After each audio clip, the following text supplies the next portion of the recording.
Em Palassolo, ser caramunico é hoje um motivo de orgulho, embora tal não acontecesse noutros tempos. Reza a história que a igreja local ruiu e aí algumas imagens de santos ficaram parcialmente destruídas. Uma delas foi o caramunico de São Miguel, como nos explica um habitante de Palassolo. E desabou e partiu o altar todo e as imagens que lá estavam. Mais delas, uma foi o caramunico tal que estava embaixo do São Miguel.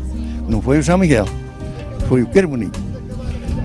Mas como era o Urago, e chamavam então os caramunicos, porque houve aquela batalha que houve no céu entre os anjos bons e os anjos maus, não é? E então o arcanjo São Miguel derrotou o demónio e calculou os pés, eu que represento aquela...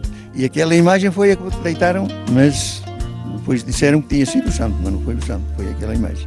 Porque depois aquilo já não servia para nada, então o padre diz assim, esta imagem já está corrompida, tirar ela para aí, ou deitar na lagoa, fazer o que quisesse. O mal foi dizer aquilo, levou os rapazes e botaram na lagoa, mas como era madeira, não se ia abaixo.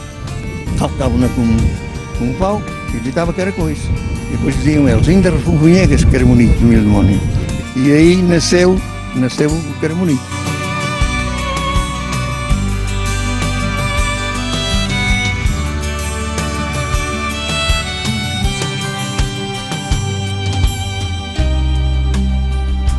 E assim nasceu a história, que depressa se espalhou pelas redondezas. E o facto de se ter afogado o santo na lagoa era mal visto e motivo de chacota nas aldeias vizinhas. Depois correu aquela fama que tinham afogado o santo na lagoa. E então fizeram uns versos assim.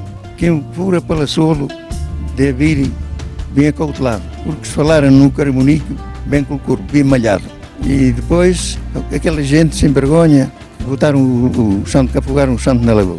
Correu isso e depois fez-se outra comédia cá, porque aqueles falaram de Palassolo e então o gracioso, que fazia parte do gracioso, chamavam que era o palhaço, vá.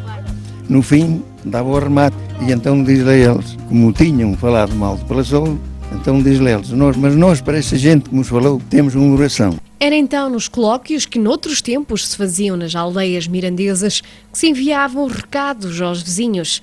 E claro está que Palassolo não se ficou atrás e depressa arranjou forma de se vingar de tais palavras. Quando passavam, junto na população e propriamente dito à lagoa, bastava que assinassem com o dedo para lá para ser corridas à pedrada ou à paulada. Fizeram-lhe uma história, uma canção, até um poema, mas assim um bocado piripiri. E então depois, claro, com a questão de ainda refunfunhegas, caramunico, de mil demónios, diziam-lhe então, o santo está no selo e a imagem no altar.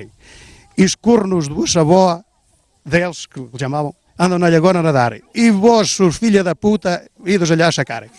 Claro, que era uma forma também de os intimidar um pouco, para além de serem corridos à pedrada ou à paulada, poderem ouvir aquilo que não queria.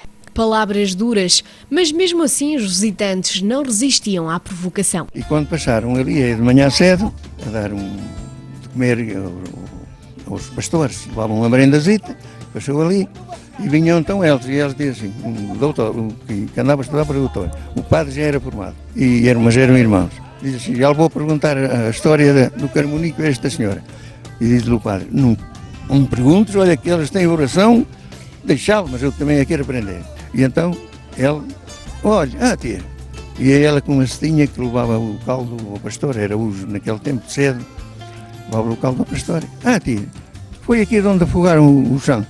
E ela envergonhou-se, eram bem vestidos e tal, já naquela moda e não disse nada. Mas quando ia um bocadinho italiano, diz assim, foi, mas olhai, o santo está no selo, a imagem no altar.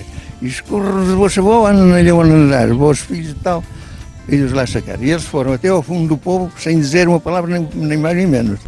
Veja lá como ficaria. E depois diz o padre para o doutor, olha, mas então, eu não te disse, mas aprendi a oração e senão não aprendia. Ficamos então a conhecer a história do caramunico de Palassolo e se noutros tempos era motivo de pancadaria e guerra de palavras, hoje é um orgulho ser-se caramunico.